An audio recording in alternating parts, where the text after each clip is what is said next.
fired from Sub-Basement D of a major motion picture studio.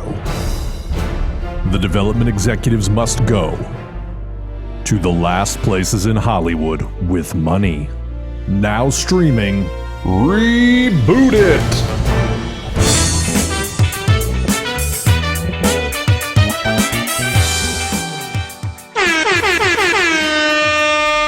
Oh, God, take forever with the intro. Come on. Oh, let's go around the horn. Tell me who I'm talking to. Let's go. No time wasted. I'm producer Bill. Billy Business. Ron Swallow. Ed Greer. No, too slow. Come on. God, you guys are the worst. You're the worst. Ugh. Well, look, I guess we're going to do this because God knows I'm not writing the script. I went into Universal. I said, I want to do a comedy. Oh, here we go. You're rolling your eyes. Michael Bay does a comedy. Let me tell you, I directed Pain and Gain. Okay? So don't roll your eyes at me. Nope, nobody's rolling their eyes. Nope, not at all. Nope. Well, I said I'm going to do a comedy, and if I'm going to do a comedy, it's going to be a franchise because I do franchises. And you know what they said to me? They said, Mike, you could have The Breakfast Club. I said, F you.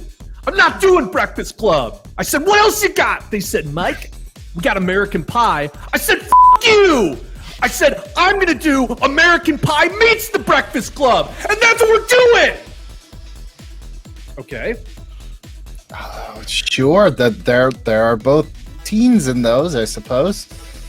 Exactly. Nobody knows what teens like better than me. Right? You ask any 13-year-old boy who makes the best movies in the world, it's me. So that's what we're doing. We're going to do American Pie meets The Breakfast Club. And I'm just going to tell you up front, I don't want any of that, oh, I'm such a nerd bullshit. That's not what we're doing. So what are we doing? You make it funny, and you put dick jokes, and you have kids having sex. That's what we're doing. God! I'm going to call back soon. You better have a good pitch for me.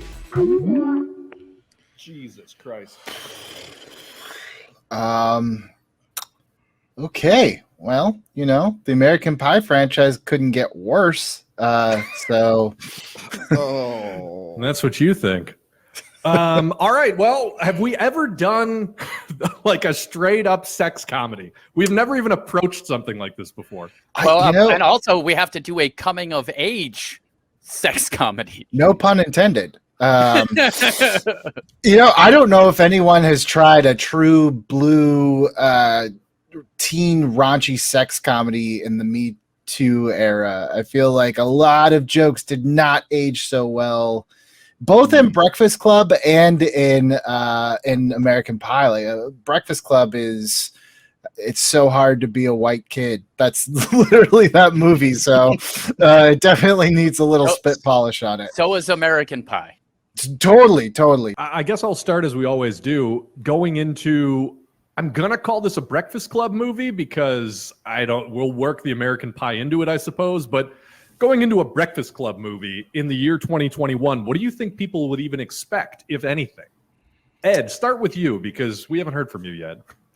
Well, number one, the very first thing that I would want in a Breakfast Club, I'll just speak for myself, is the new jokes about what keeps people apart will be the things that actually keep people apart, like race and class. Just like in the first one, class kept people apart in that one because white people love that. Like, oh, his dad makes $14,000 more than my dad. I'll never have her, bro. Like, white kids love to do that, like to make some kind of fake angst, you know? So like, but in real life, there's all types of real stuff that keep people apart, and real strata we could do, you know? So I think if we do that, and keep the spirit of these disparate kids getting together into an unlikely team, we'll have a good product. Fair enough. Ron, what do you think? Breakfast Club in 2021. Well, I love to do my research, guys, and was looking into what high school's like now, and frankly, it's terrible. They're like constantly being cyberbullied. There's no privacy. There's they're under the same. Oh, hey, we got a cat visiting. Great. This is going to be crossing. I knew we'd get in this episode one way or another. Hey-o. Yeah. Oh, American Pie 2021. Okay, Ash. Okay. Hello. Now we're gonna get more views than we've ever gotten. Get over here, Ash. Probably. Are you kidding me? We're gonna put that in the thumbnail. I just think that it's going to be interesting to bring in modern high school times to if we want to do this right. We really got to make sure that we do some of that. Yeah, fair enough. Billy, what do you think? 2021 Breakfast Club. What does an audience bring in?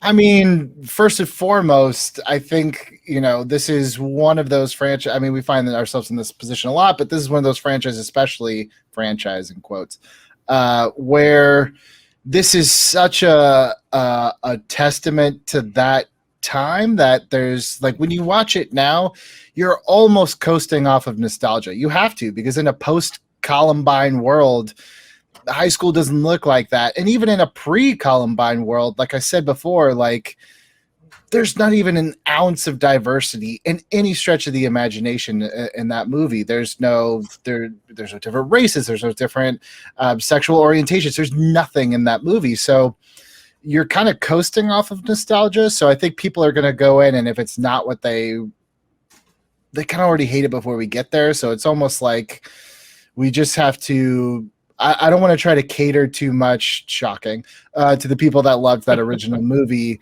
And I don't know. I think, the Breakfast Club is not a very plot heavy movie. And a lot of times we sit here and we try to bang out a plot, but it's really just about these characters. I think you could call this movie whatever you want, but if people love those 5 characters that we come up with, then I think we're okay.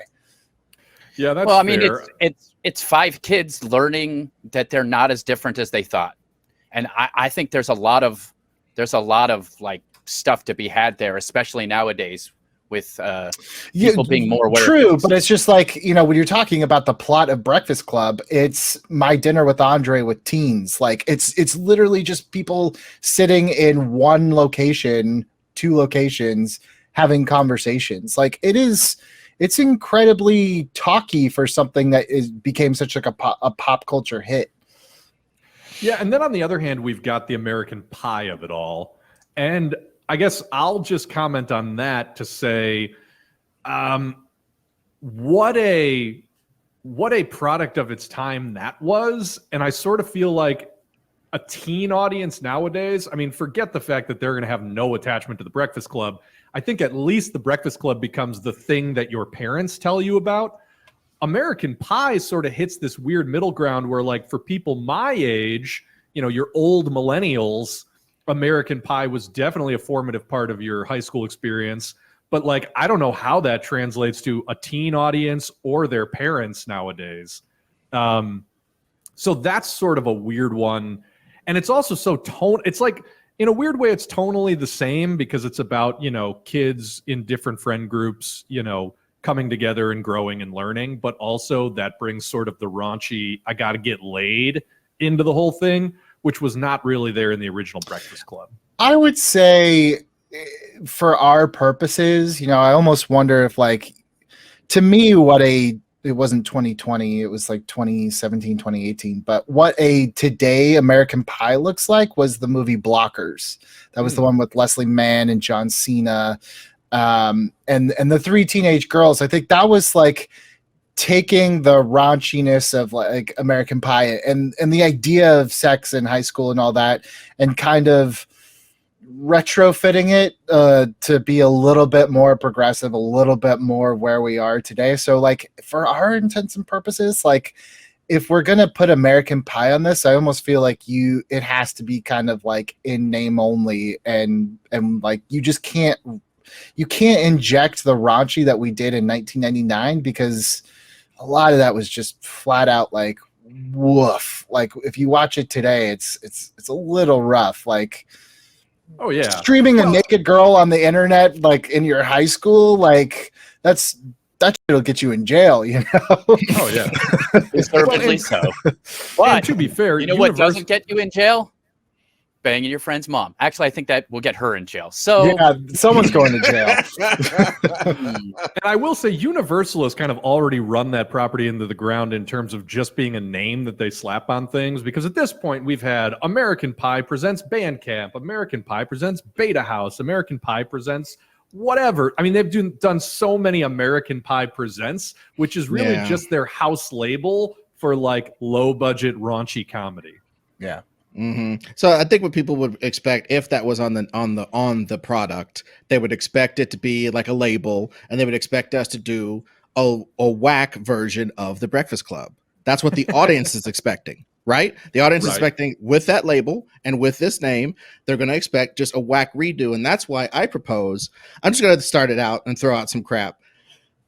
Why not do what happened to the Breakfast Club, and not to have it be all about old people? There will be 88% of this movie is young people having young people problems and in detention and stuff. But I think it could be interesting to see, like, I don't know, man, like the Emilio Estevez character. He tried to be an athlete so much that he blows his knee out in junior year, doesn't get to go be whatever big muckety muck he thought he was going to be. And he's a fat Osco manager, a fat CVS manager, handing people long ass receipts all day, and he sucks. And he didn't develop anything else about himself, so he hates himself so much. And his kid wants to be an athlete and thinks he's going to go to the NBA, and he's like, the internal struggle of, you're going to end up a fat manager at Osco. You know what I mean? So I just some stuff like that on the outer edges of a teens getting together. Lesbian teen has crush on, female volleyball player who is the daughter of Molly Ringwald or something. I'm just saying, let's get nuts. Throw some crap out, Yeah, I always wonder when you watch Breakfast Club, you're like, I know what I was like in high school, and I know what kids are like in high school. Maybe you guys were friends today, but by the next Saturday, I don't think that anything that they said that day held up, which I think would also be interesting if somehow they all kind of reunited, even if the problem is like, how do you almost have to do like, oh God, I'm going to get a lot for this. You almost have to do like the Star Wars sequel trilogy where it's like the originals are kind of like in the background, but still factor in somehow, but it's really the kid's story. But yeah, I'd be curious to see too, because I feel like you almost could lean into the fact that it's like, man, you're telling me, I see all your problems. If it's like Emilio Estevez, it's like, I see what you're going through at high school.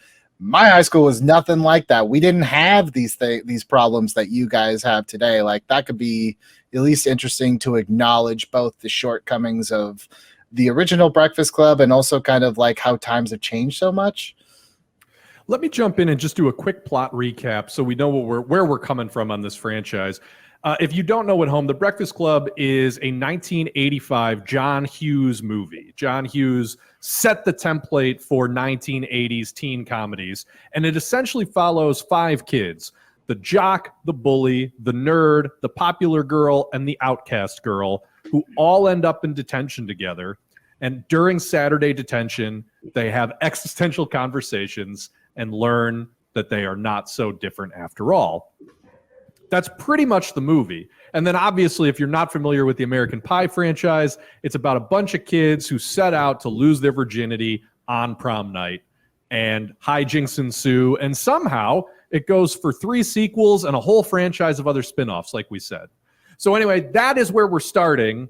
And I guess my question to you guys would be, if we're doing a Breakfast Club in 2021, is it the Saturday detention model? Do we want to have sort of that real-time kids together in some sort of pressure cooker situation, or do we want to go bigger than that? I will just go first and say a series of detentions. That's all I got to say about it. It's a series of detentions. The detentions are like major sections of rhetorical battle between the characters. But they have lives outside of that, so we can see the complications of what they're playing out when they get put in detention or something like that. Or they meet in detention. I was going to say the whole movie spray out, whatever. Or if this is for Peacock, could we do like your first episode or something? There's an incident in the first episode where 5 kids get a month's worth of Saturday school, and it's like each episode, like you said, and is kind of, maybe we can get to know, like, one episode is, it could either be the same Saturday 4 times told through the POV of each of the characters, and so that's how we could incorporate some of the older parents as they go home or something. Or we can have 5 separate Saturdays. They get a month's worth, but something like that, we could spread it out a little bit. I mean, there's something really interesting to doing a Like the Karate Rashomon. well, I was gonna yes do that, Yes, and also whatever the new Karate Kid, Cobra Kai, do its Cobra Kai style, where like your authority figures are the kids from the first movie, and you could cast a whole group of kids underneath them, and just sort of make it about both. I mean, there's something to that. Dude, because like, check it out. I really think it would be the craziest thing if Bender ended up being that principal dude, like a vice principal, not even the principal. Bender buckled down and got himself a scholarship, but not in basketball as he was intoning in a race-coded way. He's got a scholarship to something, and he went and he tried hard, and he ended up the crappy guy that he hates, battling bullies all the time. I'm just saying, maybe that's too on the nose reversal, but I'm just saying, like, I mean, love like the nerd being the janitor now. Oh, that would be ill. That would be ill as hell. I mean, they all suck. They all grew up to just suck. Like, no, I think Molly Ringwald got to be a famous chef for no reason or something like that. Like, I think her life was just really cool. Like, she got to go to the best culinary school or whatever, or got to be the best she married makeup a black artist, dude, by the way, or makeup artist. Damn, Ron, coming in hot. I'm just saying. Who's editing this one, by the way? All right. In my head, my problem with this whole thing right now is, in my head, again, we're having all white people. If we do, So what? No, I'm kidding. Again, who's editing this one? Sorry, that came out no, of no, nowhere. I get you. I get what you're saying, Ron. But Yeah. also, like, if our adults are the cast, like, we can't do anything about what they did there. But it's just like, again, it's like, who are the kids that we're following? I think that's where we can get stuff in. But I don't think we could do anything about, like, we can't recast Judd Nelson with, a person of color. I think that would be hard to. No, Billy, he went to 23andMe, and now he realized he's something. Rachel Dolezal, Judd Nelson. Exactly. Dude, now he got an African American Studies degree, and he's been grifting off of that. And you know what? I actually think Judd Nelson would be the vice principal. He was a bully in high school. He grows up to be a bully. Like the principal that bullied him. It's just like a cycle. If you look at modern day Judd Nelson, he is definitely a vice principal. Just to look at him. I mean, really. I think that's the other thing to think about is, like, what do, Judd Nelson, Emilio Estevez, Ali Sheedy, Molly Ringwald, and Anthony Michael. I mean, Anthony Michael Hall turned out so different than his character as a teenager. Right. Like, he's stocky and like he looks like he could beat your ass, Yeah. So yeah. There's something interesting about that too. I think that plays into it. Like something happens between their kids, and like Anthony Michael Hall or whatever his name is rolls up on Judd Nelson. He's like, "Yeah, what's up now? What's up now? Your kid said something to my kid. What's up now?" And he's like, that's just so funny to me. Life is long, as Chris Rock said. So we're saying that this is going to be a series of some kind, not necessarily an ongoing, but it's going to be a series on Peacock.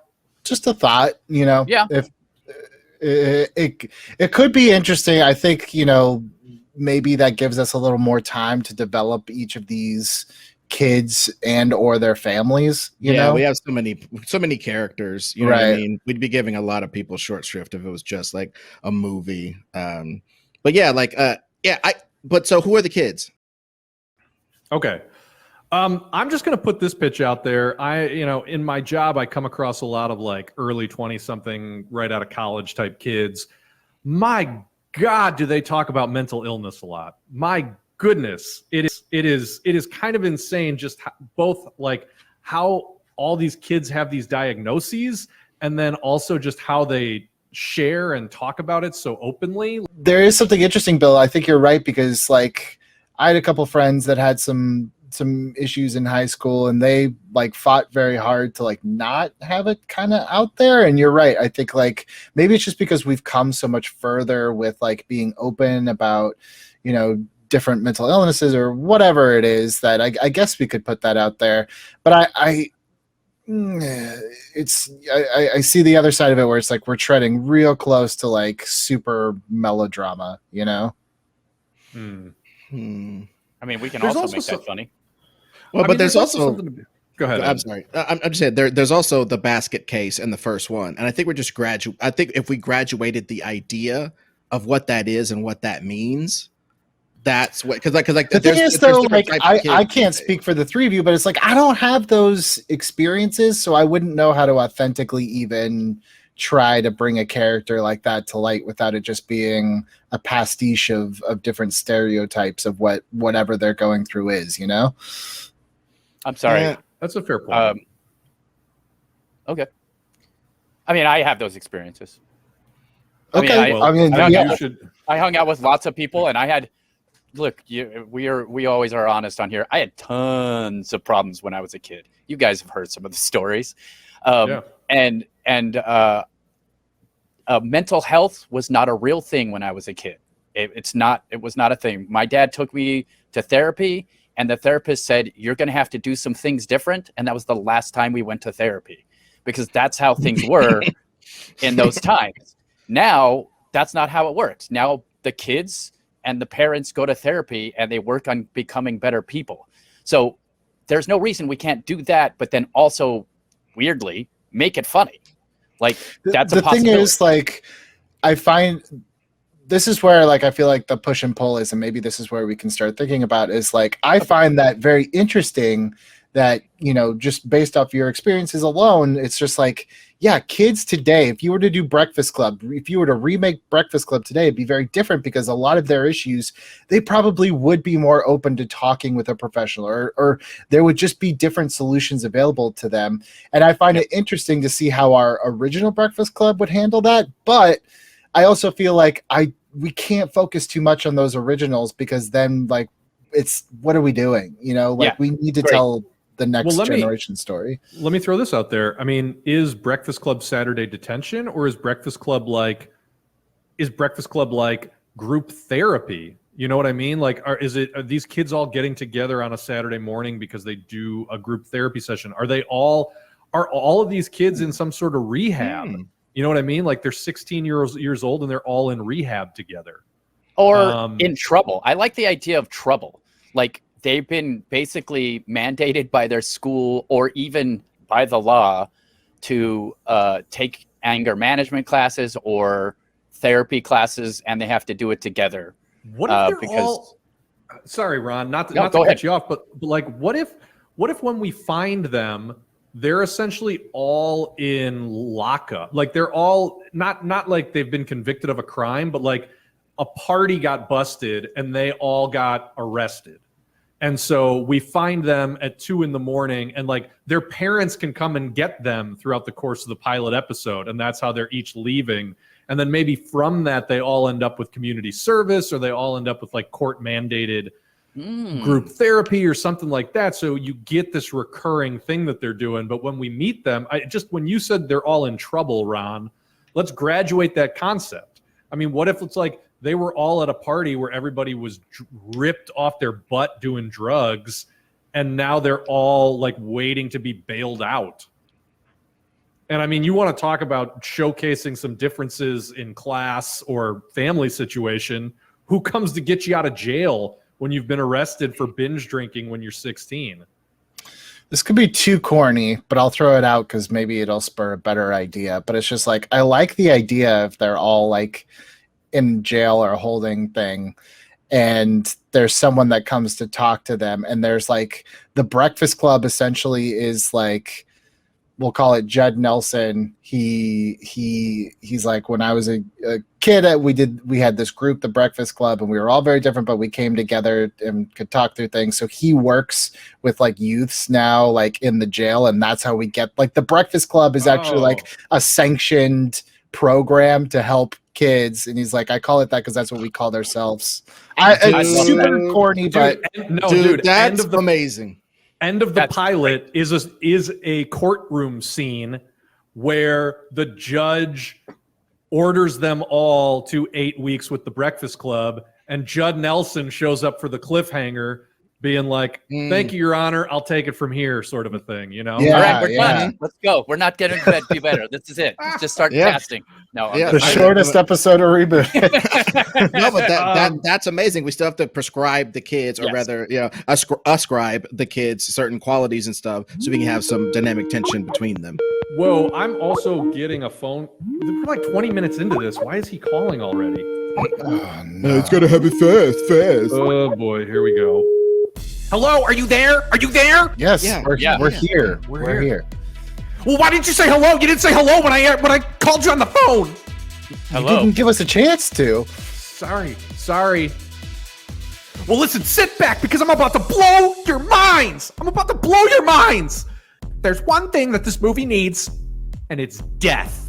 Teenagers all have to deal with death. It's a modern part of our society. That's how we make it edgy and cool. People dying, they're all dealing with death. That's what this is about. And remember, we need this classic Michael Bay style, which means action heavy. Okay? People aren't gonna predict that coming in, and I'm gonna give it to them.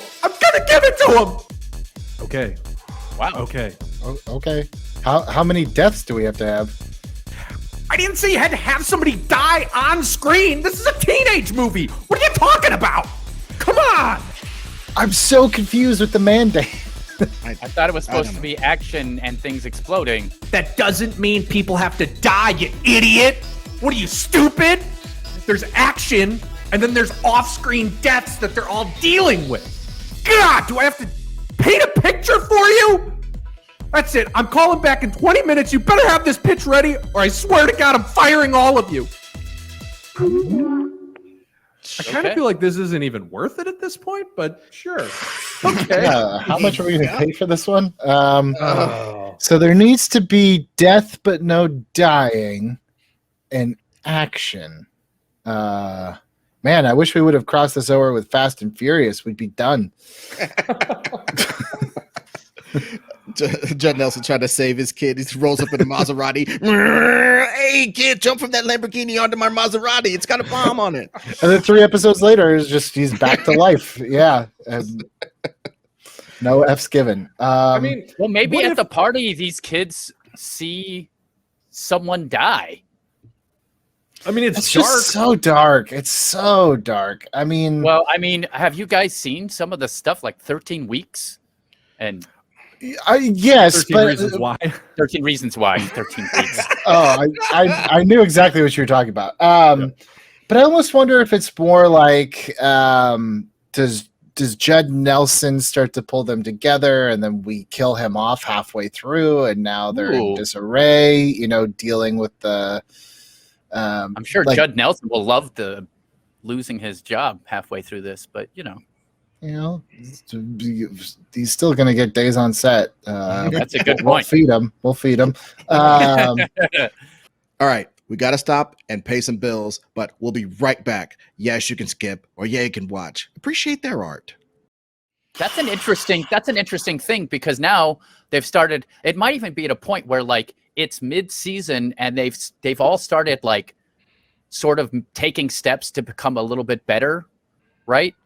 And really being friends, and then the guy who's helping hold them together, again, dies. it's just really cliche. It's like Part of me Mighty goes, Ducks, but also if all I'm saying is if we're gonna be cliche, we might as well be cliche in the positive, as in, oh, you helped me out too, kids. If we're gonna be cliche, we might as well go that direction, because Ted That's Lasso true. is kicking everybody's ass. Ted Oh, Lasso yeah. is kicking everybody's ass. People love that. A real good story of somebody who may not have reached their dreams, but they're still willing to reach back and help people to reach theirs. Or maybe they didn't realize that part of their dream was to help people reach their goals and to conquer their traumas.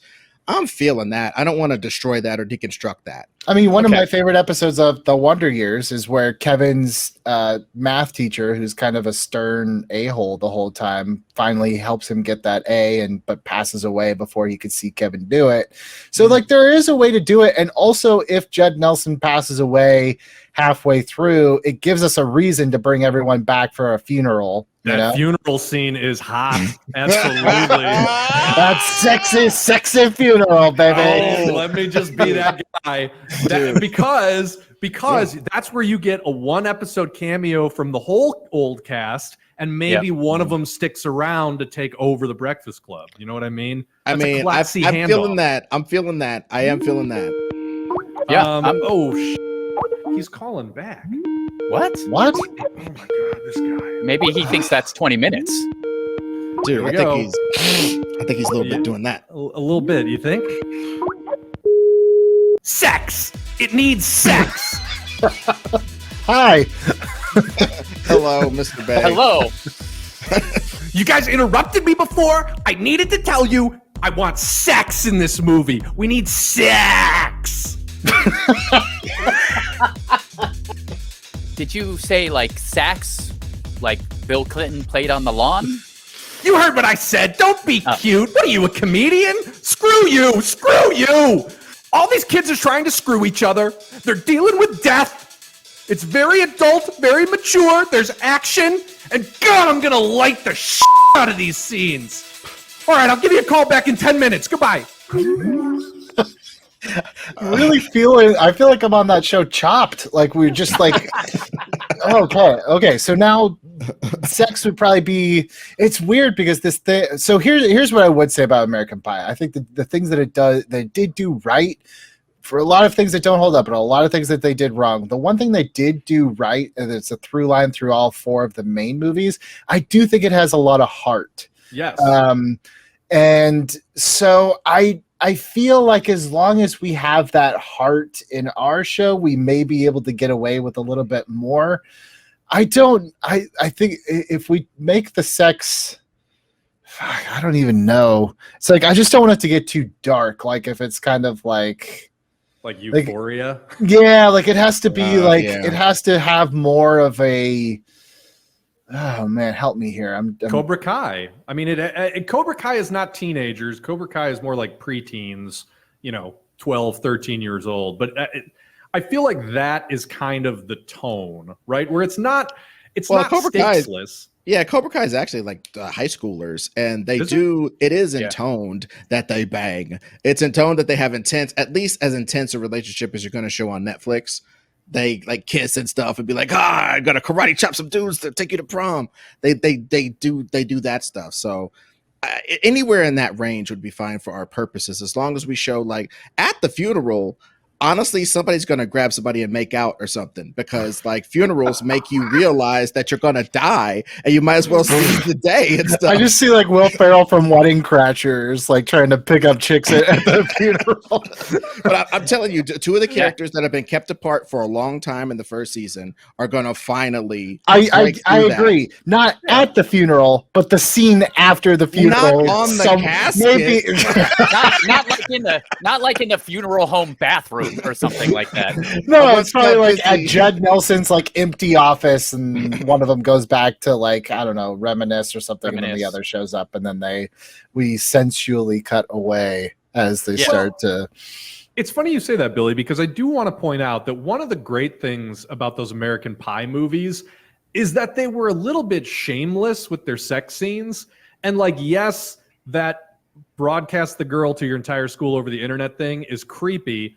That said, all the stuff about like the band girl shoving the flute up her and like the really rough sex that they end up having, everything about that is kind of cool. And just the fact that it's like they're unabashed about it. I'm just saying, it was sick, bro. She put a flute over her. It was dope, dude. I'm saying the way that the movie chose to address it was cool. Yeah, and that's all I'm saying is that no, like you don't think the teen sex was cool? I always think that. No, I'm sorry. I'm You had sorry. to make it weird, Ron. You had to make it I weird. mean, have you met me? We're having our own breakfast club right here. Sorry, I just had a flashback of like Bill and Thier's be like, dude, this is so sick right now. You're not off. Like we were. I know.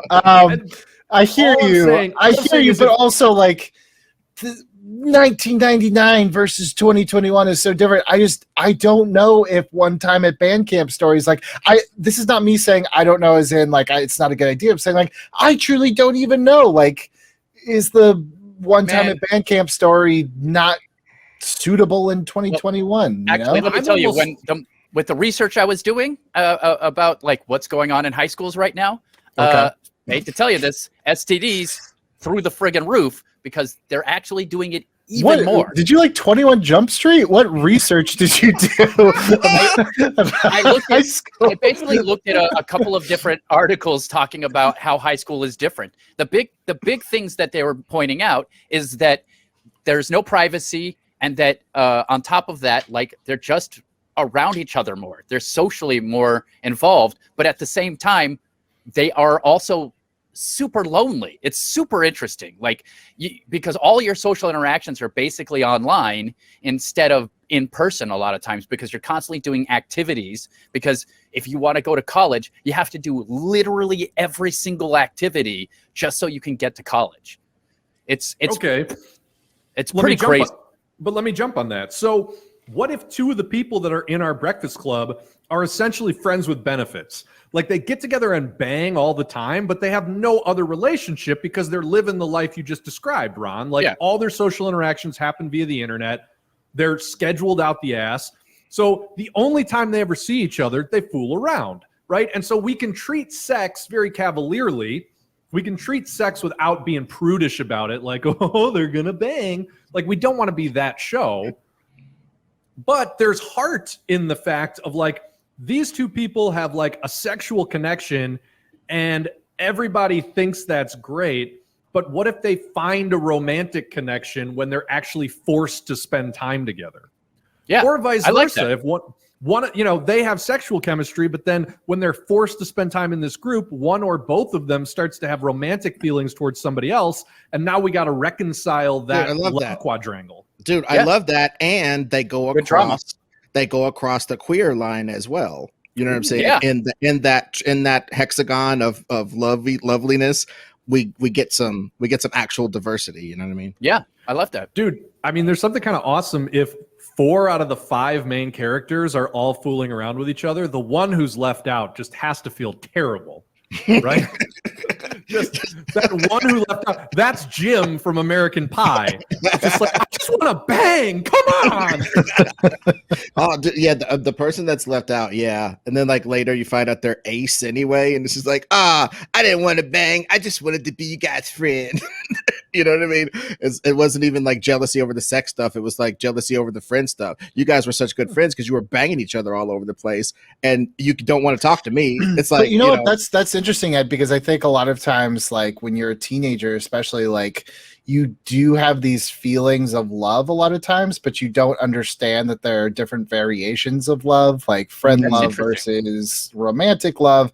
And it seems to be very binary. I either love this person or I don't. So it is interesting to explore, like I can love someone with all my heart, but it's doesn't necessarily have to be a romantic love. I think that's like a lot, honestly, why a lot of like those teenage relationships just burn so bright and then fizzle out, is because they don't know how to express that that's actually what's happening, you know? And I love the idea of putting an asexual in this, because that I've never even seen that on TV or movies almost at all. It really gives us the opportunity to explore relationships in a more interesting way, like where it's not about attraction or not attraction. It's about how you get along, like how we learn about each other, and that sort of thing that we should be encouraging.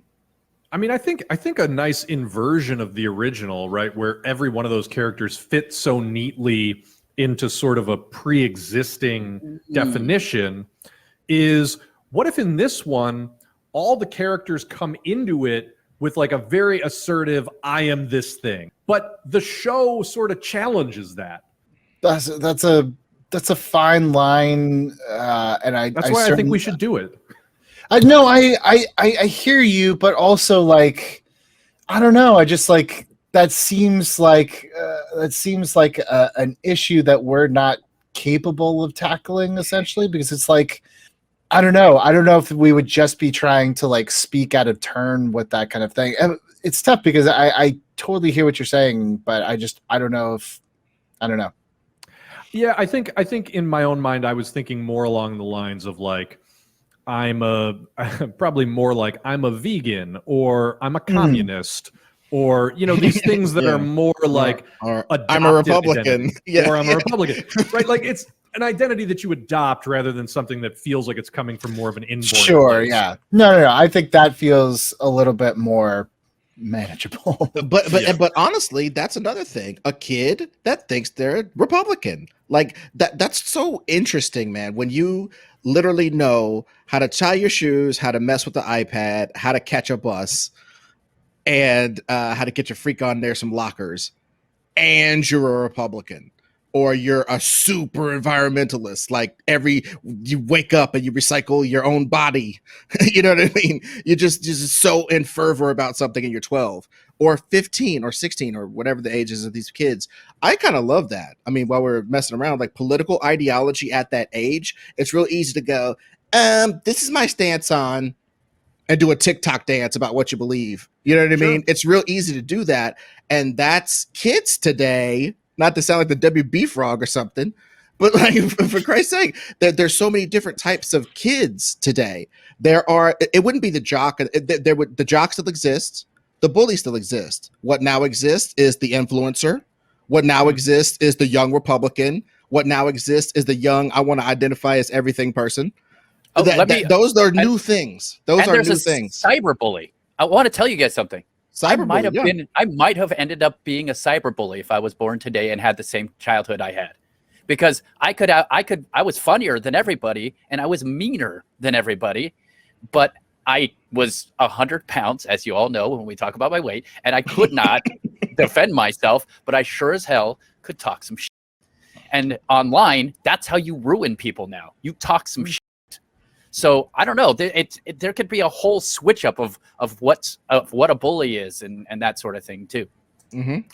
I mean, that gives me an image of like Elliot from the show Mr. Robot as the bully.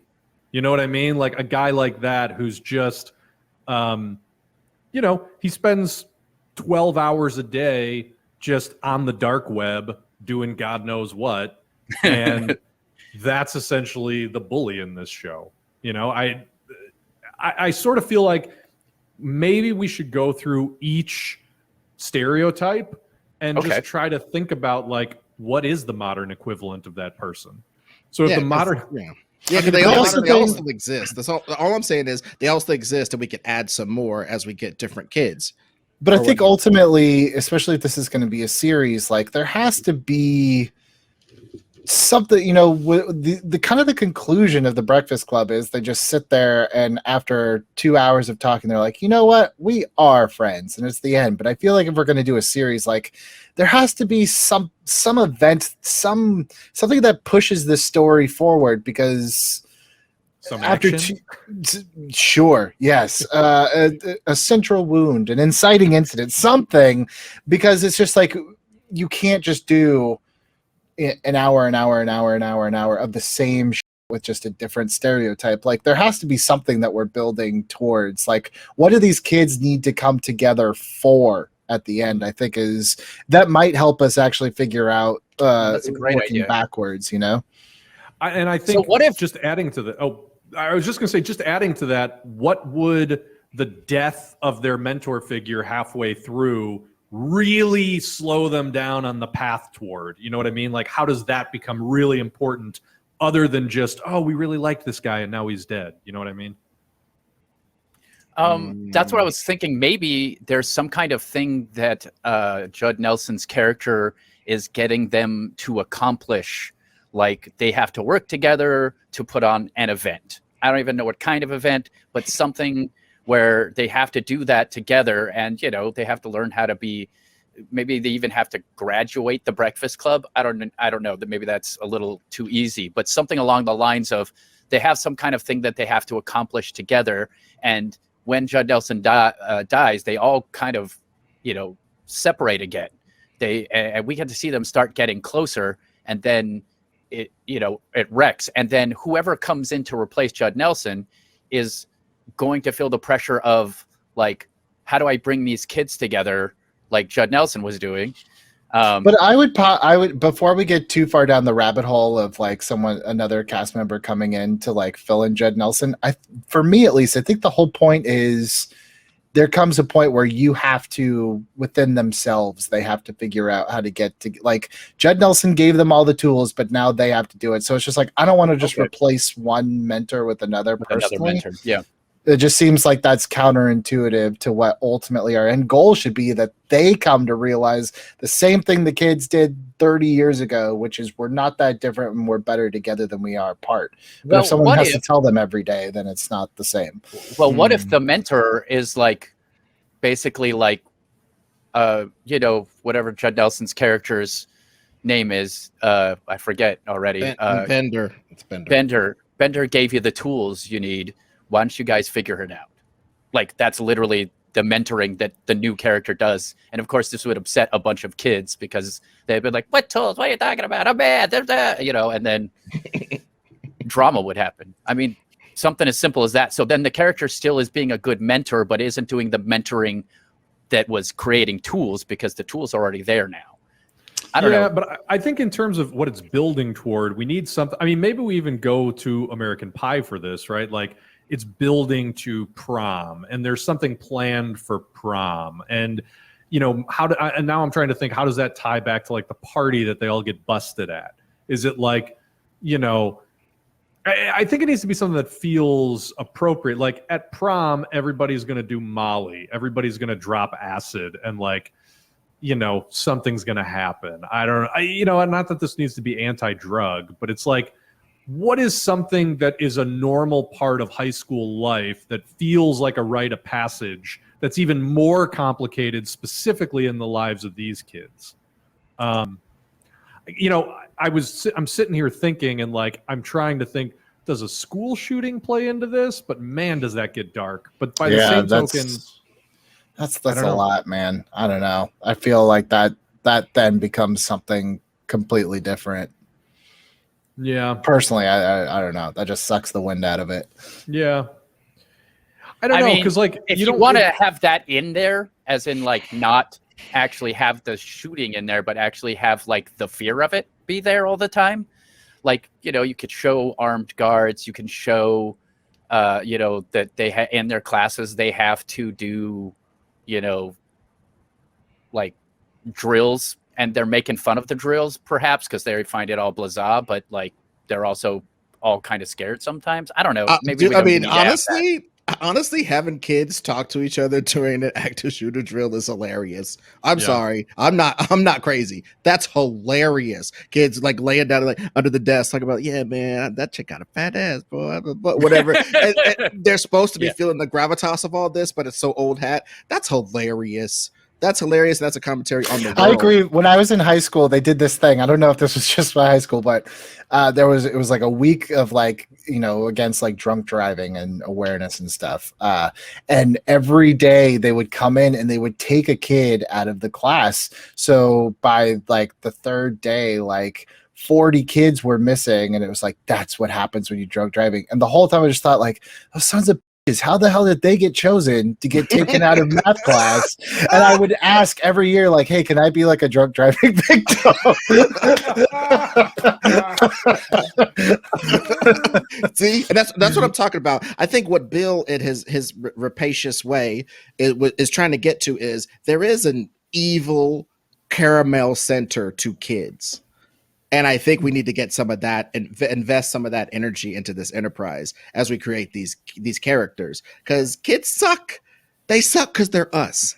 They're us with less filter, less to lose. And all these hormones and all this immediacy, everything's so important. Every moment to a teenager, every incoming message, everything is so important. It's the last one I'll ever get. This is the last person I'll ever kiss.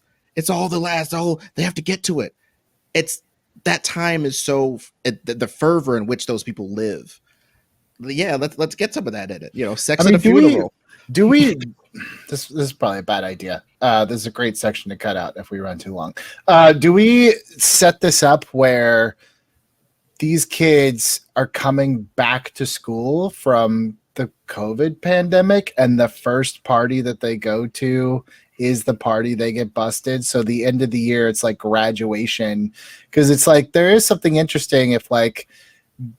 For a lot of their, they've built these identities online a little bit. So coming back together, there's kind of there's some natural, like, just like icebreakers or awkwardness. I don't know. There could be something interesting too about just like the idea of like, not only is high school hard enough, but now you're coming back and you have to reestablish these roles and identities of high school, It's kind of interesting, man. I mean, that's one thing that I have not even heard any media trying to tackle is the reality that like there's a whole bunch of kids out there who just lost like a year and a half of their social school lives. And yeah, that's something. I mean, in terms of that sort of lightning in a bottle, a very specific generation can relate to this that you got from the original American Pie. I think that would apply to this plot twist. Well, it adds to the sense of urgency, because I think then it's just like, man, this was supposed to be our junior and senior year. Now we only have, half of our senior year to pack in all this stuff. It just kind of creates a little bit of a ticking clock on it, Oh, see, and now this is great because now we actually have stakes, because the stakes are now all the things that you missed from high school. You've got to put in there. You missed prom. You missed I don't know, the Sadie Hawkins. Do they still even do that? I don't know. But you know what I mean? Like you missed whatever things that normally happen, well, you're right, Ron, because yes and that I think it's interesting to think like, what do different people think is the quintessential high school experience? Like if you only had 6 months to cram in what you thought was the high school experience, I'm sure you would have different things on your checklist than me, Yeah, I mean, that is something I have not thought about, but think about if you're halfway through your sophomore year of high school, school and all social activities just stop, and the next time you go back to school, you're a senior. I mean, that is bizarre. It's Avengers Endgame, man. It's like the one Marvel movie they've danced around it, but they haven't quite made it yet, No, and also I think speaking of Endgame and all that, there's a natural end point. If 5 episodes of regular life, COVID hits, 5 episodes afterwards. That's 5 hours on either side, much like an Endgame with the 5-year gap or whatever, where you're showing this and now that. You know what I'm saying? I just think I think that's an interesting structural way to look at it. Yeah, and there's some comedy in that too. You could literally show a sophomore who's 5'3". They got to grow. And then he's a senior, and then it's a year and a half later, he got his growth spurt late, and now he's like, 5'10". All I'm saying is that we need some time to establish who these characters are before they go through a freaking COVID lockdown, because the whole point is it changes them and it shifts things. We can't do it right after the COVID thing. I don't get that. I don't get that being our inciting incident. I think you learn people and then it affects them. Let me help you get it, because like that was when you said that, I thought that was bizarre, because I don't think COVID is any part of our story. I think it's just the world of the story. And I think whatever this rager is where these kids get arrested, this is like first week back at school, senior year in this coming August, right? So it's August 2021. You have not been able to socialize up. I mean, maybe it's even literally like Memorial Day weekend. It's literally this weekend, 2021. And these kids are partying for the first time in a year and a half. And so okay, I already get it. I get it. I get that. I get that. And so now they've got sort of a dual sword of Damocles over the head, because number one, your high school experience is about to come to an end, and it's like you missed out on half of it. And number two, you're on probation, and if you don't keep up with this program that they've sentenced you to keep up with, you might have to go to juvie. You know what I mean? Like you're going to get pulled out of school because you did some bad stuff. By the way, your big party, your inciting incident at the party, that's where we can have explosions in the backyard. Make it like that movie Project X, you know, just the most out of control Michael Bay Insane shot party of all time. You know? Which may happen if you haven't been able to party for a year and a half. You're going to get into some mayhem. You know, the definite mayhem. Some mayhem, Dude, absolutely. Absolutely. Dude, I like it. Whatever city wins the whatever championship this year is going to be destroyed. It's over. No, that's true. All right, so can we lock in kind of our character types at the very least? I know that we've said, you know, there's going to be an ace character. There's going to be two characters that are kind of hooking up, and then they both start hooking up with other people in the fivesome. There's going to be sort of a bully character who's more of a cyber bully, like a real mouth breather type, if I can be so bold. I don't know what else. I guess I'm just looking for some guidance. I mean, the jock. I feel like at this point, to be a jock, you in a college or a high school movie, you'd be like a soccer star whose life just revolves around going to soccer camp and playing club soccer. And it's like you're essentially living this lifestyle of trying to sell yourself to colleges, trying to get your recruiting stock up. And that's all. And by the way, talk about, there's another piece of stakes for you. If this kid whose parents have invested $100,000 over the past 4 years into making him a top recruit. I mean, he can play football for all I care, but just that idea of like, oh, my upper middle class parents have just invested so much money in making me a top recruit, and now I'm going to get busted for drugs or whatever it might be. I mean, that's a huge problem. No, absolutely. And again, the cool part about that idea, Bill, is, as you know, is it's a central place for everybody to have their problem, but it's a central place that everybody could be. Some parties get so big that they got the basket cases, the jocks, the nerds, the cyber bullies, the druggies, the whoever, all at that same party and could get in the same trouble and have the same sentence to be put in the same place. It's a good logic hole filler. But we have to redefine some of these, because like the nerd, quote unquote, at least what nerd was when I was a kid, is like not like doesn't exist. Not anymore. I almost feel like the nerd. Go ahead. Also, I almost feel like the nerd is like the female anime fan. You know, it's like the nerd is like the. She has more Instagram followers than all of us combined. I mean, I almost wonder if like, it's kind of, you know, funnily enough, the movie that actually like depicted it great was 21 Jump Street, where he was like, what, this was supposed to be the nerdy kids. It's like, no, like this is not how it works anymore. So like, I don't know. Like, I'm just trying to think of like there's a character I want in there. It's just my opinion. And it's because way I grew up. But I would love to see some kid who's sort of like kind of halfway forced into a gang. Like it's just because where he's grown up, where he's living, where he's doing, and I would love to have some that in there, because I literally know a few people who ended up in gangs who were like my friends when I was kids. Well, I just don't want us to get into fantasy land where there's no more physical bullies. I mean, that's a fantasy. Yeah, like everybody with their exist. no tolerance bull crap. I mean, there's so much bullying, physical bullying that still happens to kids that kids can't report for obvious reasons because they don't want a math book up their torso. You know what I mean? Yeah. So yeah, I'm just saying, like, it's, and the person who does some of that bullying can have their own story still. To me, that's still real. I mean, that's the thing, Billy. I hear you on the 21 Jump Street of it all, but I also feel like that was so funny and so fresh when they did it. I would want to get away from that a little bit.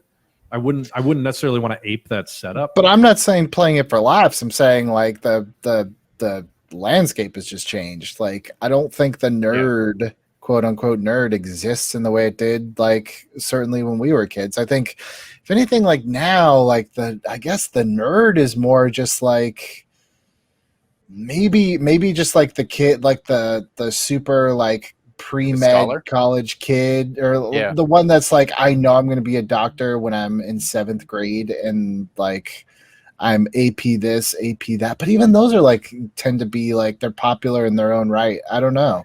But That's why I'm saying we're shying away from depicting actual awkward people because I reject this notion that there aren't people that are being outcast because they suck There is. and people think they're weird. They are. We just have to depict one. Attractive. So, But I mean, but that's- also But it's then- a lot of times it comes down to like class, like, you know, they come from very poor families, and you know, like they wear the clothes that were popular 4 years ago, and you know, mhm. you just kind of roll your eyes. You know, they have the backpack with the handle and the wheels. Yeah. You know, Yeah, exactly. And poor, ugly is as poor is in regards to Hollywood standard stuff. You could be Yeah. ugly as hell and get some money. Woo! You're gonna be on Instagram like a mug. You know what I mean? So we just a kid like that we can Yeah. actually get into in the story. That's our so-called nerd. It isn't even necessarily about intellectual acumen, because as you stated, Billy, all the intellectual acumen people are just like, yeah, I'm gonna be a doctor. Make fun of that at your peril. yeah.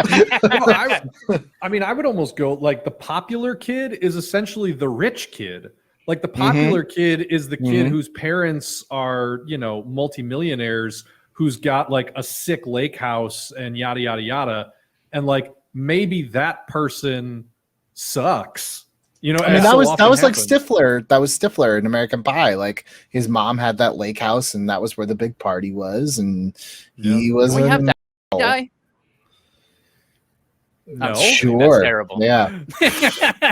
Sean Sorry, William guys. Scott. Um, His career's dead. I haven't seen him in anything in a long time. That's true. Yeah, I guess the idea of like what makes each of these characters likable is interesting. I mean, I like Ron going back to your, you know, there's a gang member, but he was essentially forced to be in the gang, or she was forced to be in the gang because they didn't have another option.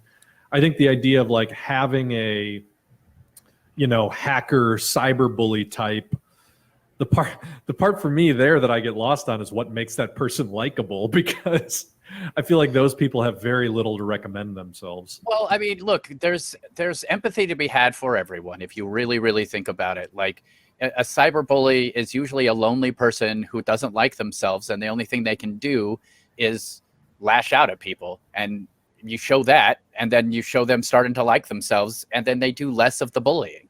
I mean, you know, that's it. You give each of them a character arc that fixes the problem that they had. I'm also a little interested in mixing and matching some, like, doesn't have to be totally random, but it's like, imagine if we took the Alex P. Keaton Young Republican and the Jock, and we Totally smashed it together yeah. into one character. I think that's where I'm just like, oh, because like if I really think about it, especially where I grew up, like definitely that existed, you know? Oh yeah. Oh, I was that kid. Are you kidding me?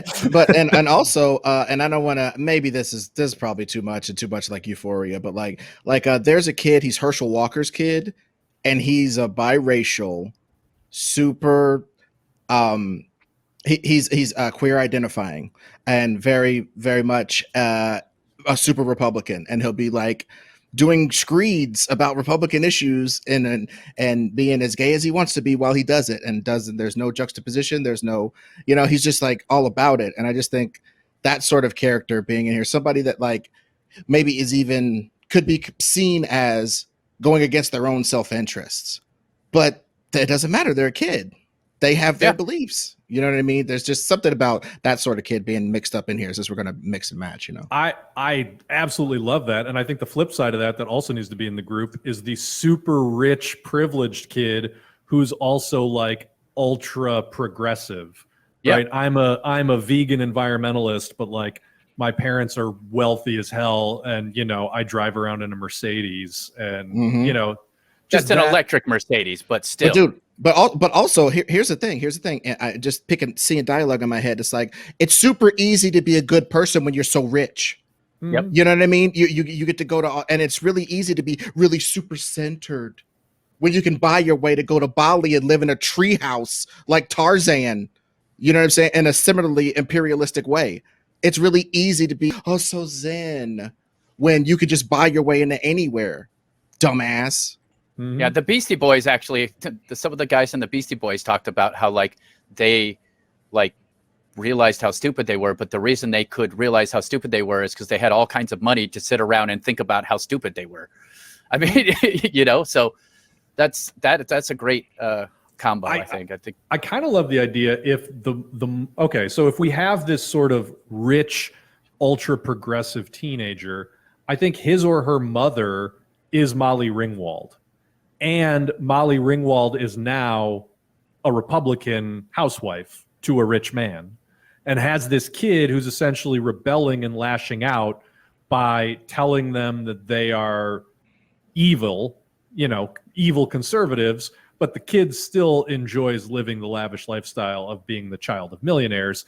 And that then also sets up working class Judd Nelson as the mentor, having to reconnect with rich, married to somebody else, Molly Ringwald, and maybe it brings up feelings on both sides, but there's a class issue between them still. Yeah, and he is in her mind what pushed her towards a real man, a real provider. You know what I'm saying? 3 weeks on the back of his motorcycle kind of taught her some lessons about life. Mm-hmm. You know what I'm saying? That she took with her, obviously, all the way to the bank. Well, yeah, and I think the idea is that, she goes out and finds herself a real libertarian bootstrap type who, makes $1 million by franchising Taco Bells or something, and now they're living a pretty life. And it's like, yeah, you didn't really learn the right lesson on the back of that motorcycle, did you? There's something really interesting about that. that's great. Okay, so we're missing. We've got Who's bully. the ugly kid's parent? Let's start there. Who is the ugly kid's parent? And obviously, it's Emilio Estevez. I don't think all of them have to be. I'm just saying. I just want to warn us. They don't all have to be that. But go ahead. Yeah. Well, if we were to do that, wouldn't that be like the hellish of hells? Like you were very popular. Like what I said was honestly more cliche than that. You were very popular in high school. High school was your peak time. Your kid's in high school now, and it's senior year coming up, and he's still a lockjawed weirdo who sits in a room with his computer all day. You know what I'm saying? And frankly, that's another thing. The ugly kid could be the cyberbully. Don't obfuscate that. Just because you're ugly and you're messed up doesn't mean you don't find ways to lash out and be mean. These are whole kids. Nobody's one thing. Nobody's just a victim. Victims I like I like that a lot, is combining those two elements. I don't know. I think realistically, I don't know. I would think Anthony Michael Hall probably moved away. He probably lives in California and never looks back. Dude, Bill Gates right now is what he is. Alex Sheedy probably lives in Paris. I don't think all of them live there. Yeah. But the most likely ones to stay, ironically, for their characters, not their actor counterpart, but for their characters, are Judd Nelson's character and Claire or whatever. Yeah, they were most likely to stay because oh man. And Emilio's probably like a high school coach in Jersey, yeah. He's coaching hockey somewhere. In Minnesota. Go ahead. No, I was going to say that I think that hacker bully ugly kid's parents might be, not that they're anybody famous, but just where that kid is coming from might be similar to Bender's home life in the first one, right? That is the kid of a single parent who's maybe a drunk, or two parents who have an abusive relationship, or maybe even just parents who are never home because they're poor, and it's a single mom who works 2-3 jobs, and the kid is just home alone all the time with no money to do anything. Yeah, I would almost venture more towards the side of a super empathetic type of single parent. I think that I think you take the opposite stance. If his dad was an asshole in the first one, then this is a parent who's just it's got to be hard. I remember around the time of Columbine coming out, and the parents were just we tried everything. We knew something was wrong. Just very much I think sometimes like kids that get in real big trouble or do those kinds of things, like the parents want to reach out to them, but like what can you do when your kid shuts that door and wants nothing to do with you? Like there's a feeling of helplessness, and it's like I have to go work because we have to keep this studio apartment for the two of us, but I know you're going through something and you won't let me in. Like I kind of feel like that's something that was missing in that first one. All the parents were, that's just kind of a John Hughes thing in general, was that all the parents were just kind of idiots, you know? I don't want to push back on anything. I have a problem with the ugly kid also being an asshole. I just do. I mean, I just don't like it. What happens. That's usually what happens. No, but also I don't think like don't happens. rob the ugly kid, for lack of a better term. We got to come up with something better. We gotta. That's why I have a problem with it. We can't rob the unpopular kid from having any sort of pathos or growth. If they're just there to be just a sad sack and the others have to come around to them, then we're not doing that character any justice. But for that person to have some true pain and finding a way, like, look, the reality of the situation is whenever we're talking about abuse, 9 times out of 10, the abuser was abused themselves. So it makes sense that this person who gets crapped on has to find a way for themselves to find any sort of power. And the whole point of this is for them to realize that repeating the cycle is not fulfillment. So I don't think it's in vain, and I don't think, like, I wouldn't want to take that away from that character. And also, well, I'd like it to be realistic. He's not able to hack into anybody's things and change grades and shoot missiles at teenagers. He puts mean comments on Instagram sometimes. He says Rebooted sucks because they didn't do the comic book that he read. He's not freaking Snowden, for Christ's sake. It's not that deep. Yeah. I just, as long as he has an arc, as the character has an arc, he or she, and also I have a rule. This is my rule. This is important. They cannot get a makeover. That's it. I don't want a friggin' makeover. I agree. I will hate anything that we've ever done. I will be so mad about it. They're cool the way they are. I just want I don't know. That's just important to me. I don't know. I'm a very cheesy person. I mean, I don't disagree with you. I think a makeover almost does a disservice, because it's like, yeah, you can buy them if it's a girl, you can buy them a couple new outfits and do her hair. It doesn't change the fact that her still poor and her mom's still going to be working to scrape by, you know? Mm-hmm. Okay, cool. Who's hooking up? Who are the two characters that are friends with benefits? Who creates the most drama? It's a great way to think about it. Also, just pointing out, like, we haven't really committed to any female characters, so it's worth getting into that. I was kind of just thinking like whoever could be female or male. Like I didn't think that's true. I mean, I do think if the jock is a female character, that's even kind of cooler. If, you know, I'm a soccer prospect whose entire life just has revolved around making myself the most desirable, because there is actually sort of an interesting undercurrent to that, where it becomes like you are striving for success in, just, let's be real, an even harder, like if you're a female athlete trying to get rich and famous, that's 100 times harder than being a male athlete trying to get rich and famous, because you just don't. If you're a woman, like, it's at least possible as a man. You got to be like the top 1% of the 1% of the 1% to be a rich and famous female athlete. And it's such an inversion of expectation, where it's like, if you are fit and well off as a woman in high school, you also can kind of have like your pick of guys. And if she just wants nothing to do with any of that, which would maybe cut into the idea of her being one of the friends with benefits. But I don't know. I'm just kind of rounding out the character in my own head. Well, it would actually make sense for her to be one of the ones hooking up, if we're still sticking to that idea that the two people hooking up are both so super busy all of the time. And I mean, is it lame to have both rich people hooking up?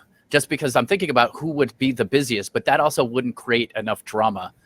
What if it's the one that's considered ugly and they do it secretly?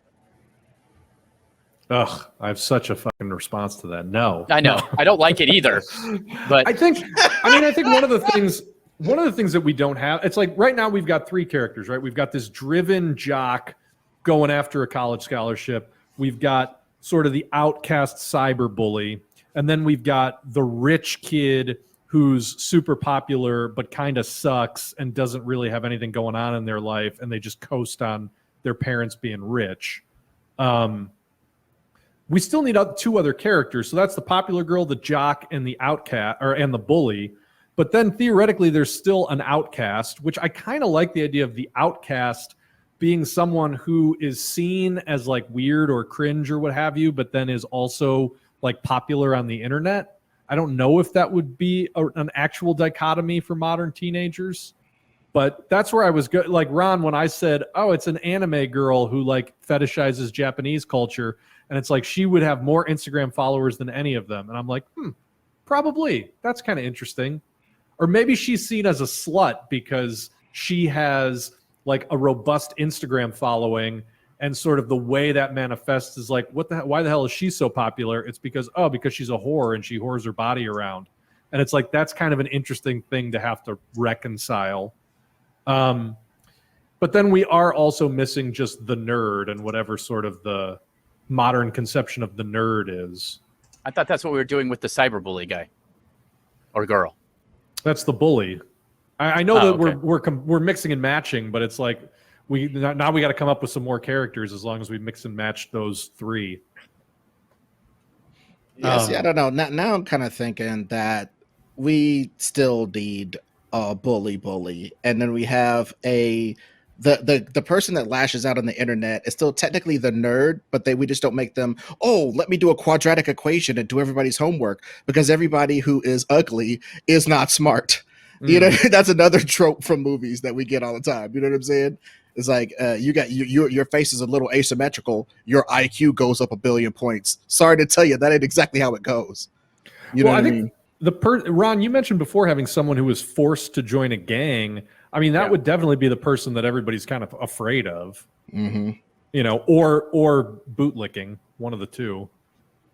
Okay, what if it's a sort of gangbanger girl and the soccer star or tennis star or whatever, some individualistic sort of sport, I think would be good. But I know that's a little they're hooking old up. Hat, you know. I just think that could be very interesting. I think that's a great hookup. Because in our rhombus, remember we were going to make a love triangle rhombus earlier. We could have one that be one of the crosses, because I think that girl could definitely play sports, or at least be around the sports, like smoking a cigarette while everybody runs the track on there. You know what I mean? There's places they could meet. I was gonna say she's the goalie on the soccer team. It's also kind of interesting too if one of them is like, I know I'm a lesbian, and the other one is like, I'm bi, or I'm experimenting, or I don't know yet, and I need to figure it out. And I mean, there's definitely an opportunity for some tension between them. Yeah, maybe you're just experimenting because Claire is your mom and she's super Republican. You know, and like I said, I don't want to. There are things that really happen to people. That's all I'm saying. Like sometimes people will be like, so the Republicans hate gay people. Yeah, I don't know what to tell you. I don't know how to sanitize that for you. Yep. No, I think that's great. I'm just trying to think if there's any like. I'm just trying to think of a physical bully. Well, I think we just nailed it. It would be a girl who is, you know, in a gang or hangs out with a gang, and everybody is just kind of quietly afraid of her. I think probably internally she would never hurt anybody, and actually that puts her in an interesting position moving ahead in the season. If she actually does get roped in, and it's like, you gotta, you know, I don't know that she has to go kill somebody, but it's like she's gonna be involved in a fight, or, you know, she's gonna go, and if something goes wrong, like you need to beat this ass. You know what I mean? Like putting her in a situation where it's like she doesn't want to do that, and she didn't want to be in the gang to begin with, and it's like the gang keeps pushing her harder and harder. She then would need the Breakfast Club and these new friends as sort of a way out, because I don't think in her immediate life she would have one. You know, there's a reason you get jumped into a gang, or I don't know if in the woman's case if she's going to get jumped in, but like there's a reason you end up in a gang. It's because you don't have another way out. And so that makes the Breakfast Club a very stakes-driven lifeline for this person. And also, just to be very fair, I remember my misspent youth, and gangs aren't like when you're a jet, we all wear the same, and then we jump over fences. It's like 3 or 4 dudes, and they'll have you doing almost anything. You know what I mean? It doesn't have to be this giant infrastructure. It does escalate. It starts off like you're delivering, and then all of a sudden like you're selling, and all of a sudden you have like, territory, and then you've got to defend that territory, and now you're a dead person. Like, well, I mean, I'm just saying, as a teen with other teens that can influence you to do things that test your physical limits, do things that test legal limits. 3 bad friends are as bad as any gang, is all I'm trying to say. It doesn't have to be Los Vatos Locos and all this crap. It has to be human beings that are bad influence on this other human being. Maybe for just like if one of the characters is just kind of primarily comedic relief, maybe we have like a drama kid, because drama kids from experience are just love it. I think there's just something to someone just always taking it up to 11 no matter what the situation. And it's just a comedy character. Yeah, and they can be sort of the misfit anyways. Like the only thing they're good at is being funny. Don't talk about me like that. Because you know what's interesting? Okay, that basket case was actually the so-called ugly person, because as Ron pointed out so astutely, she got the makeover. The nerd was the Anthony Michael Hall character because they actually showed intellect. The person you just said is the nerd, right? You know the drama kid, the drama kid's the nerd. They're driven. They're really they know the difference between a Botticelli and a Reuben. You know what I mean? Sandwich. Let's do a roundup on our way into bringing this thing home. So we've got our 5 characters. We've got the daughter of Molly Ringwald, who has become a super libertarian conservative, and this girl has this rich family that has paid for her to become one of the top soccer prospects in the country, but she is rebelling against them by being super politically left, even though she has the luxury of being able to afford being politically left. And quietly, she's gay, and she's hooking up with this girl who comes from a poorer background, who is in with drug doing, possibly one drug dealing group of friends, and people stay away from her because she's bad news, even though she's really not. We've also got super horny band kid who's probably pansexual, and you know, it's funny to begin with, but it becomes a real problem. We've got the cyberbully kid who comes from a overtaxed single mom who doesn't have the time for him, who's probably even kind of happy he got arrested because she's been trying to not make him go over the deep end, and she thinks she's losing that battle. And that kid is going to have an arc from becoming, from being a cyberbully to being someone who can more healthily connect with his peers. And then, who am I forgetting? The last one was, cyberbully, gangbanger, jock, nerdy choir kid or nerdy theater kid, and oh my god, how am I forgetting? And the rich one, right? Oh yeah, the rich kid who has nothing going on in life but is able to be popular simply because their parents are super rich.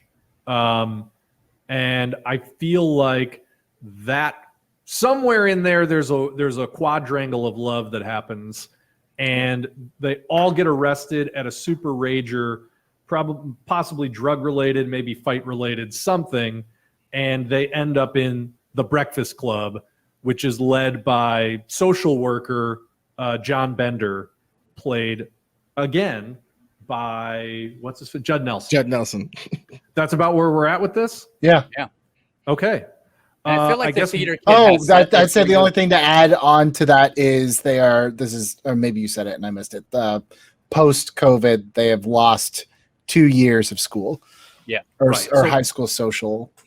So everything's, and they've got this idea hanging over their head that, like, if they don't complete this probationary period, they could end up going to jail, being pulled out of school, going to juvenile hall, going to a boarding school, whatever it might be. Yeah, and not being able to graduate and not being able to actually have the super dope party that you have after you graduate and all that jazz is going on. They won't be able to participate in any of that.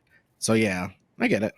I think it's all good. And then we're saying that halfway through the season, Judd Nelson dies. Mhm. And, that's a great opportunity to get the whole old cast back together. And then, I don't know, maybe it's Molly Ringwald, if she is a supporting character because she's the one girl's mom. Maybe she has to step into the leadership position moving forward. I don't know. One more time, baby. We're going to take a little break. See you on the other side. I still contend that they need to do it themselves, but Fair. yeah, I think she definitely can give a push, but ultimately, I think these kids have to figure out how to do it them on their own. I mean, if Well, she's this as is what it Republican as is. she said she is, she would just give them a push of, yeah, do it yourself. Well, no, but here's the thing. We got to humanize these people. I say it's this. At the funeral for Judd Nelson, that's where we get the whole band together. I'm talking about Ali Sheedy. I'm talking about Anthony Michael Hall, everybody, like you guys just said. And they sit, as corny as it is, either in the gymnasium or someplace that's from the earlier movie. The library. Yeah, like that. And they sit there with them as a big group, and they tell these fools, Judd, or rather Bender, wouldn't want you guys to quit because if you knew him when we knew him, how far he's come and how much this whole concept of this stuff he's doing for you guys and how many kids he's helped, that whole thing. Just really lay it on thick that you guys screwing up and messing up your stuff ruins his sacrifice. He was literally he should have been in chemo and he was messing with y'all ass. So how about Oh my God. you know what I'm saying? I'm just saying, No pressure. You killed a man, but but you know what I mean? Though it's just like you guys cannot throw away his literal life's work. You can't. You just can't. And then that could spur them like a mug, and it doesn't have to be a continuous character. Agreed. Again, I think the only thing missing from this, is like spur them to what? I think we have to put some sort of like they need to come together to do X thing. Like there has to be something tangible that we can work to. I think American Pie was brilliant that they did prom night because it was like there's an end. Why don't we do prom night? Goal. But again, it's like what do? They just have to. You guys have to come together and go to prom. Like they have to do something. They have to book the band. They have to put the thing together. Like maybe they're the planning crew now. I don't know. It's not bad. Like I know it's easy, but like that's. Well, I just want to stay away from. We got to break not go to dance. jail.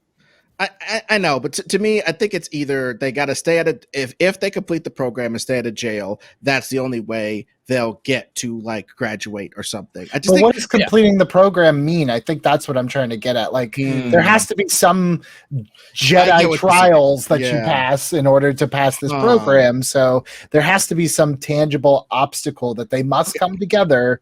The only reason why I said doing prom would like actually not be bad is because like you are forced as your group of people to come up with the best thing for a very diverse group of people, which is your graduating class.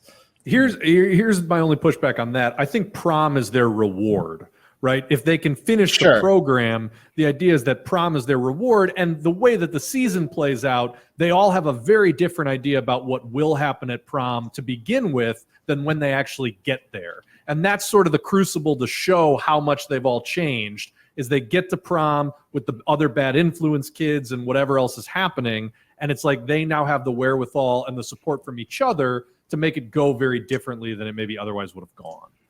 I feel like that's how you use prom. I feel like are they with the Breakfast Club, like, are they doing something like trying to save, does Judd Nelson bring them into a low-income community, a neighboring city? They're trying to help rebuild. I mean, you don't want it to be like they're rebuilding the community center because that's very 80s cheesy. But you know what I mean? Like the Breakfast Club is not just we're all going to sit around and talk. I mean, what if you take the name seriously, they're volunteering at a soup kitchen, right? Like the Breakfast Club is they're serving people food. That's part of their, community service. I got the dumbest idea ever. And it's the best. Dude, they're gonna make a big statue of Judd Nelson doing like this on the soccer field or something. I don't think that's the obstacle, but they damn sure do it at the very end. You know what I mean? Yeah, there's a hell of a yes. You know what I mean? But here's what I would say about that bill. Like, I 100% understand everything you said. The thing with the soup kitchen is, like, again, that's just like something like they have to continue doing. It's like an ongoing thing. It's like, what's the one we need? The Catalina wine mixer. What is the one thing that we are building towards, Okay, well, this might not be it, but like given that this is Michael Bay and he did ask this to be somewhat action oriented, we could make this a real premium streaming series and actually have like drug dealers or somebody that they need to turn in. Like, is there actually an external threat that's also on them?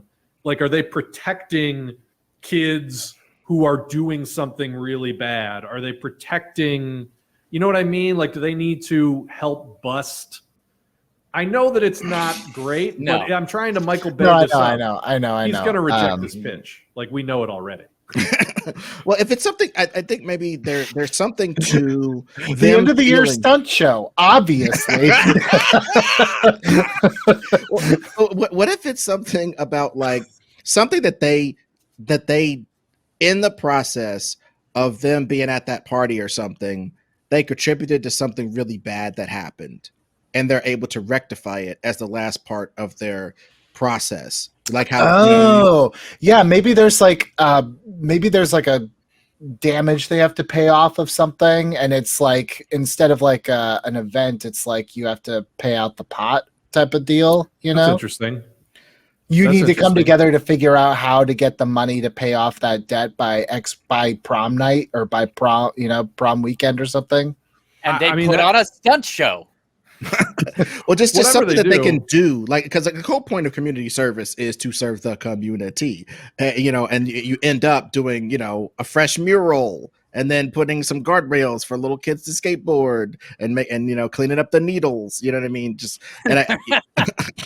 But again, here's the thing. It's like, there's no ticking clock on that. Like, they've already been doing that if they're part of the Breakfast Club. So it's like, what are the adults pushing them to do? And it's like, to keep doing what you're doing. There's no stakes to that. But it's like, you are $20,000 away from paying off this thing, or else you guys are busted. Like, keep going to do it. Like, we just need it. My problem with that is that the rich parents might just pay it off. But Unless she pisses off her parents. That's what I was going to say. I think there's actually a really cool storyline there where initially they're all like, hey, can't your parents just make this go away? Like, what the hell? And maybe she doesn't even want to ask them to do that. But to Billy's point, there's some sort of falling out where the parents are like, no. And maybe the parents are even, we could have scenes of the parents trying to back channel, like, I'll pay for my kids' portion of this, but I'm not paying for these other kids. No, opposite. Yeah. Here's what I think you do. I think you have the dad say, fine, let's just get it done. Here's the check. And I think that's part of Molly Ringwald coming around. She's the one that's like, no, we've coddled them for too long. They need to have the same kind of like, I remember kind of like, you know what I'm saying? Like, give Molly Ringwald a teeny tiny character arc by refusing to use the family's money to make this all go away. Because I think the dad would, especially in that family, would just be like, fine, whatever, just write a check, just get out of my face. And maybe she's the one that puts a stop to that. Yeah, and last things last, I think the thing that the kid, the Molly Ringwald's kid, I don't think that kid's a perfect kid. That kid might be doing a lot of stuff and burning the candle at both ends. Like, because I used to know a dude named Paulo Vito. He smoked 2 packs of cigarettes a day and ran a 4.340. He could drink anybody under the table, and when he took a bong rip, it lasted longer than a damn. It was ridiculous. Our Justice League episode. I was gonna say the never-ending story, but that wasn't as good as that, baby. So yeah, you know what I'm saying. So these guys, some of these people can burn. They're such specimens that they can burn. They could be the partiest party person and get up and go to practice. So I think if she's one of those, it's like, you're going to die You know what I mean? You're going to tax yourself too much and die. You think you're some superhuman. You're just a human being, and you need to slow down. And I need you to get into this program so you don't just burn yourself out. I kind of love that. I don't know why. I don't know why this comes to my mind, but I kind of like the idea that, like, you know, for probation, the judge assigns them to the Breakfast Club, like we talked about. But what if the monetary piece of it is like whoever's house they destroyed sues them, and so it's sort of two separate things. Like to get through, you know, so they don't go to jail or juvie or whatever. They got to get through the Breakfast Club, but it's a totally separate thing. That there's just like a $50,000 lawsuit because it's like, you stupid kids destroyed my house. And it would also create sort of a weird rift at school where it's like, if, you know, they obviously didn't throw the party, but they're the only ones who got arrested. And so they're the ones who the parents can blame. And so it becomes whoever was throwing the party at their house, those parents literally sue those kids' families for some exorbitant amount of money. It just creates a whole other layer of complication where it's like our families versus your family, and technically nobody else in school is innocent because they should all be on the hook for this, and the only reason we are is because we got caught. I don't know, it just creates a weird dynamic. I mean, if you want to take that to a really cheesy point, at the end of, I don't know, 5 seasons, however long this goes, they bring the whole school together to stand up and take responsibility for the thing. So it's almost like some really cheesy thing. And then they can get in their spaceship. I totally get it. I think the end of the show it mirrors the end of the movie where it's like, here's a check for the money, however they raised it, and a letter that's like, here's what we owe, blah blah blah, from the Breakfast Club. And you just play. Oh, perfect. Yeah. And the letter really talks about the things that they like realized that they were at fault for, but we know we got left holding the bag, but maybe we needed to get caught holding the bag. Exactly. Go through this crucible, blah blah blah. And it's real eloquent, and it just lays down the ways that this thing changed them. So like almost like, hey, thank you guys. You felt like you were being assholes, but you really helped us out. I think you might have saved our lives. The Breakfast Club. You know what I mean? Push in on the statue. Cut the Honestly, that is beautiful and brilliant, and I feel like it sets us up to make this every season is its own story. It's American Horror Story, American Crime Story style. Like what we just laid out is a perfect beginning to end story, and then if we are lucky enough to get a season 2, you come up with a whole different Breakfast Club. You know what I mean? I think that's awesome. All right, so if we want to, can we even talk casting? We do this every time we talk about a movie starring teenagers, but like, are we even able to cast this movie? Do we have any ideas? I mean, Ron, if ever there was a time where maybe you could get away with it, today is that day. It's here. Holland. Tom Holland. He could be. Tom Holland is the rich boy. You know what? As long as he's the unlikable rich kid, I'm down with it. Unlikable rich kid. He absolutely is. Yeah. Okay. Yeah. No, he's unlikable and empty and British. He gets to use his regular voice because that's part of the allure of some of those dudes. They just sweep into your life, talk about champagne wishes, and just Svengalian up everybody. So boom, there you go. He gets to use his natural accent. I like it. It's also like it's the total inverse of his character in Spider-Man, so that's kind of cool. Oh, and last things last, I think the euphoria of it all is Euphoria picked some actors that weren't on any of our radars and turned out to be damn fine actors and represent way underrepresented communities and are outside the thought process. So I think we let the machine handle some of those people, but a good building block is your boyfriend, Tom Holland. Oh, yeah. Yes. Fair enough. Yeah, I think the thing about the Breakfast Club, like the original, was that there was, Molly Ringwald was definitely, I think, famous at that point, but the others not so much. So you can have your Tom Holland as like your Molly Ringwald. Maybe you throw in like a Sabrina Carpenter, or there's a lot of 20-somethings that look, 15-somethings that we can get away with. But honestly, I would see this as like they're going to get other jobs based on what they do in this, as opposed to the other way around. Oh, and I do have one request though, and that's that one scene where we show the principal and it's Jensen Ackles. Boom! Holland and Oh, Ackles, my baby. No. No, so I have an actual suggestion. There is an actress named Geraldine Viswanathan, who's actually Australian, who was she was the school reporter in the movie Bad Education with Hugh Jackman and Allison Janney. It's about sort of a corrupt superintendent and vice superintendent at this really rich school district. And this girl played the student reporter who discovered this conspiracy based on a true story. This girl has been in a couple things. I want to say she was also in like one of those teen she might have been in Blockers now that I think about it. Anyway, incredibly funny, incredibly good actress. I think she's in her 20s now, but I think she could still play a senior in high school. I don't know if she would be the soccer star. Probably not, because I believe she's like in her ethnic background is Indian, and she probably isn't going to be Molly Ringwald's she daughter. totally was in Blockers. She was John Cena's daughter in Blockers. So maybe Dude, she but could check it also out. be But Molly check it out. Ringwald's. Yeah. And Molly Ringwald, of course, she went on a world tour and came back with some babies to show that she wasn't a bad person. Of course she did that. Of course she did that. That makes so much sense. That's interesting. That's interesting. I think we can make it work. So yeah, I mean, either that, or she always kind of plays a sweeter character. It might be interesting to see her play that bully, in a gang but not really in a gang type character, gangster with a heart of gold type character.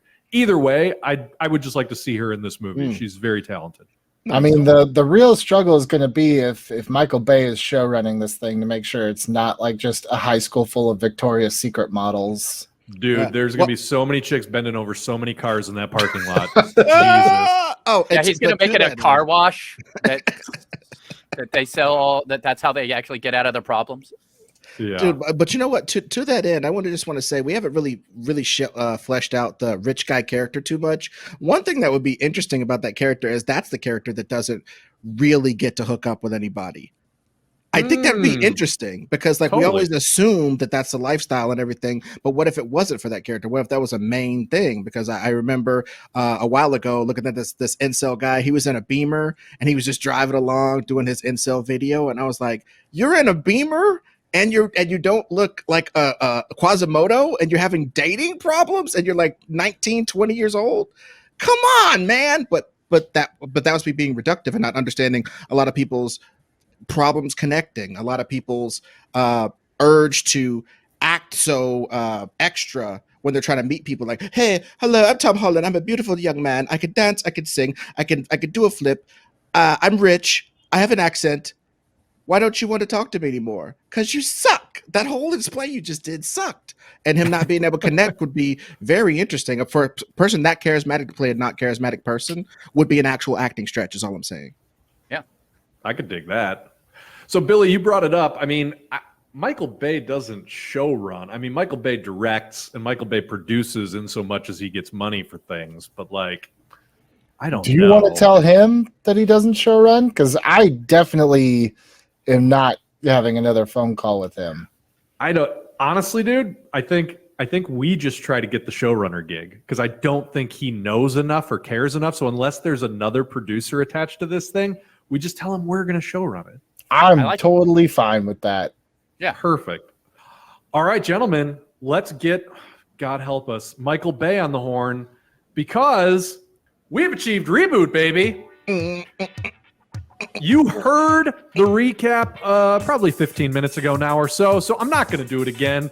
But we have a Breakfast Club for the new generation where we have remixed and remashed all these different character types, brought in more than a little influence from the American Pie series, incorporated death, incorporated sex, and overall still walking away with a hopeful message. I mean, this is your Breakfast Club for a new generation. I don't know if it has the action that you want, Mr. Bay, but beyond that, what do you think? Guys, I heard that whole pitch, and it's beautiful. It's beautiful. I don't know what to say. The problem with this is I'm about to go to rehab for 12 months. Oh, God, what? Maybe before you get well, can you just sign all the documents that say we get the money and everything, and then go to rehab? We'll drive you. Unfortunately, my estate is no longer in my control. Power of attorney has passed on to my next of kin. Don't worry, guys. 12 months from now, I'm going to get it back. I'm going to get it back. I'm going through my own breakfast club. I love you guys. You guys are my best friends. We don't we know are? each other. We are? Guys, just tell me you'll wait for me when I get out, okay? Just tell me you'll wait for me. I'll see you guys on the other side, okay? I'll see you guys. Michael, how did you get the phone? You aren't supposed to be able to. I'll see you guys later. They're pulling me away. Goodbye. What has happened to the show? Well, I sincerely hope that he gets better. You know, he's got a few $100 million. I'm sure he'll be okay. Yeah. Well, on to the next one. DJ Qualls? Not a real DJ. I had no idea. And I didn't even realize it's the dude from Supernatural. I cannot believe we had this conversation off the air. DJ Qualls. Why did you think he was a DJ? I thought it was like DJ Khaled. I thought it was just like that's